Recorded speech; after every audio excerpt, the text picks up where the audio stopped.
Good morning students. आज आप लोग को एसएफ के मैथ से यानी अभी आप लोग का जो न्यू क्लास 10th यानी जो हम डेमो चालू किए थे, डेमो में 8.1 का आज तीसरा दिन होगा। आज जो तीसरा दिन होगा तो ये मुझे उम्मीद है जो आप लोग को सब स्टूडेंट को बन गया है, लेकिन कई स्टूडेंट अभी बुक नहीं खरीदे हैं। तो बुक जो नहीं खरीदे हैं इस वजह से आप लोगों के पास थोड़ा समस्या है, लेकिन उस समस्या के लिए भी मैंने YouTube पे क्वेश्चन को डाल दिया था। जो स्टूडेंट को बनाना है बना लेंगे, और तत्कालीन अवतार कोचिंग का एक चैनल भी बन चुका है। चैनल में कुछ स्टूडेंट जुड़ भी गए हैं। तो आज जो हम आप लोग को बतलाने के लिए जा रहे हैं परसों वाला क्वेश्चन को, जो कल आप लोग को हम कॉपी चेक किए हैं क्लास में, जो लड़की का या लड़का का कॉपी चेक हो गया है वो तो कॉपी चेक हो गया, और जो बच गया, जो स्टूडेंट का कॉपी चेक नहीं हो सका है, वो स्टूडेंट अभी हम स्पीड में क्वेश्चन बनाएंगे, ठीक है। वो क्वेश्चन को अपना देख लेंगे, फिर एक नया होगा। लेकिन वो मैथ पढ़ने से पहले आज आप लोग को एक हिंदी व्याकरण का एक छोटा सा क्लास हम आप लोग को देंगे। एक छोटा सा क्लास जो भाषा है। देखिए, सबसे पहले आप लोग को तो मैं बतला दूं,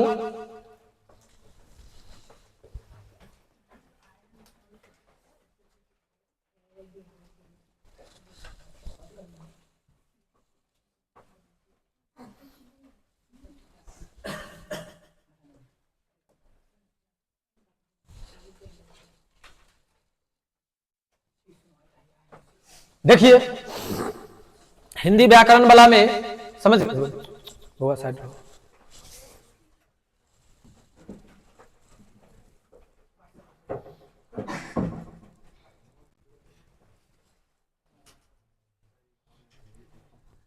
ठीक है, ये जो है हिंदी व्याकरण का, ये पहले समझ लीजिए। ये हिंदी व्याकरण का क्लास में ये पहला क्लास आप लोग को होगा। पहले मैं बतला दूं, हिंदी में शुद्ध शुद्ध बोलना, पढ़ना, लिखना और समझना आ जाए उसे हिंदी व्याकरण कहते हैं। हिंदी व्याकरण आपको हम सिलेबस लिखवाए थे पिछले क्लास में। जो स्टूडेंट अवेलेबल नहीं हुए हैं वो अपने YouTube को देख लेंगे, उस पर यह हिंदी व्याकरण का सिलेबस दिया हुआ है, जो क्लास 10th के लिए, 9th के लिए, 11th 12th के लिए क्या हिंदी व्याकरण अपने यहाँ पढ़ाई चलेगी, ठीक है। वो सिलेबस है। लेकिन अभी आप लोग को मैं बतला दूं, जो एक क्लास आप लोग को मैं अभी, ठीक है, मुझे हिंदी व्याकरण का क्लास देना चाहिए था, लेकिन हिंदी व्याकरण का क्लास यानी हिंदी व्याकरण किसे कहते हैं, हिंदी व्याकरण के कितने भेद होते हैं, वो चीज हम आप लोग को नहीं पढ़ा रहे हैं, क्योंकि वो चीज 8 में 7 में स्टूडेंट को पढ़ना होता है। अभी आप लोग क्लास 10th में आए हैं, तो क्लास 10th में हम भाषा से शुरू करते हैं, और भाषा जो अभी शुरू कर रहे हैं तो हम लिख दिए हैं सभी वर्गों के लिए भाग 1 भाषा हिंदी व्याकरण।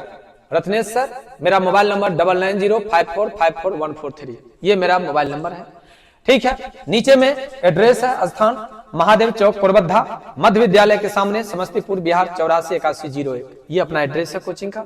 और इस बीच में एक छोटा सा कंटेंट्स हम आपको लेकर के आए हैं हिंदी व्याकरण में। भाषा क्या है?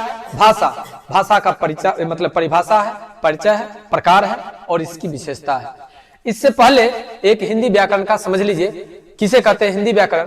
तो हिंदी में शुद्ध शुद्ध बोलना, पढ़ना, लिखना और समझना आ जाए उसे हम लोग हिंदी व्याकरण कहते हैं।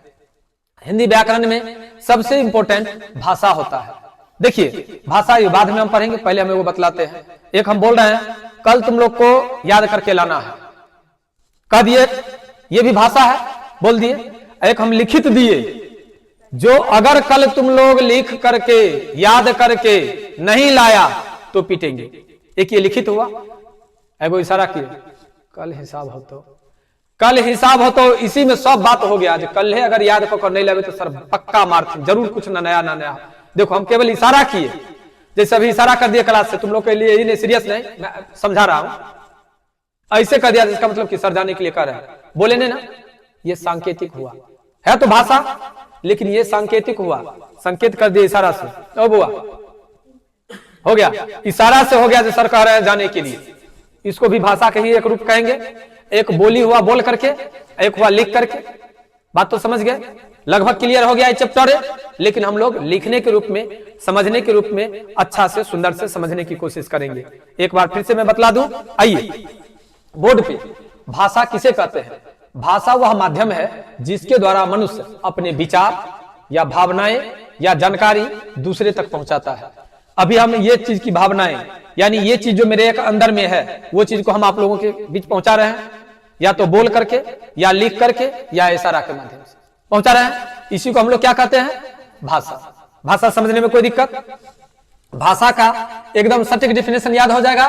भाषा वह माध्यम है जिसके द्वारा मनुष्य अपने विचार को या अपने भावनाओं को या अपनी जानकारी को दूसरे तक पहुंचाता है। क्या कहलाता है? भाषा कहलाता है।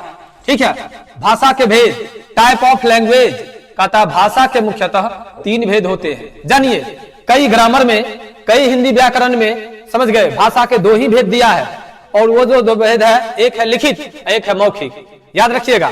लेकिन मैं आप लोगों के बीच में 3 गो भाषा का भेद लेकर के आए हैं। वो है आपको एक, ठीक है, सांकेतिक। एक क्या लेकर के आए हैं हम आपके बीच? सांकेतिक। ये भी भाषा का ही एक रूप है, क्योंकि इसमें पूरा बोला नहीं जाता है, इसमें पूरा बोला नहीं जाता है, इसमें पूरा बोला नहीं जाता है, केवल इसमें, ठीक है, संकेत किया जाता है, इशारा किया जाता है। आप लोग अच्छा से, सुंदर से समझने की कोशिश कीजिए। भाषा वह माध्यम है जिसके द्वारा मनुष्य अपने विचार, भावना या जानकारी को दूसरे तक पहुंचाता है। क्या कहलाता है? भाषा। भाषा के कितने भेद होते हैं? 3। एक होता है मौखिक भाषा, एक होता है आपको लिखित भाषा, और एक होता है आपको सांकेतिक भाषा। कोई दिक्कत? आओ देखते हैं मौखिक भाषा। जब हम बोलकर अपने विचार व्यक्त करते हैं तो उसे हम मौखिक भाषा कहते हैं। इसका कोई सबूत नहीं होता है। मान लीजिए अभी हम गाली दे दिए, 2 मिनट के बाद कहेंगे नहीं हमने दिया, किस प्रमाण? कोई प्रमाण है? ना आप उसको रिकॉर्ड कर किए हैं, ना उसको आप लिख करके दिए हैं, कुछ तो नहीं है। जमाना वैसे मोबाइल का है। देखिएगा कोई गिरता है, रे तोरा, समझ गए? तो अभी का जमाना जो है, तो देखिएगा आप लोग, जो कोई अगर एक्सीडेंट कर गया तो उठाएगा ना, पहले वीडियो बनाएगा, पहले वीडियो बनाएगा। ठीक है, ठीक है भाई, देखिए करवा दे। हम संदीप उसको खाने लायक दो, जो है ना बोले, हाँ मजाक वाला बात नहीं, तो तू मजाक करेगा तो चलेगा। ध्यान दो बउआ, संदीप आगे। तो मौखिक भाषा का मतलब यह हुआ जो केवल बोल करके किसी को अपनी भावनाओं को व्यक्त किया जाता है, इसमें कोई प्रूफ नहीं होता है। देखिए, शिक्षक का कक्षा में पढ़ाना, 2 दोस्तों के बीच बातचीत करना मौखिक भाषा है, इसको लिख नहीं सकते हैं। दूसरा है लिखित भाषा। जब हम अपने विचारों को लिख कर व्यक्त करें तो उसे हम लोग लिखित भाषा कहते हैं। लिख करके, जैसे तुमको छुट्टी लेना है तो क्लास सर 5 दिन नहीं आवे, ये हुआ मौखिक। लेकिन नौकरी को आवेदन पत्र लिख करके सजा करके दिया, तब वो हो गया लिखित। कोई दिक्कत? अब आगे किताबें, पत्र, समाचार पत्र, नोट्स और निबंध, यह है तुम्हारा लिखित भाषा। आ रहा है समझ में?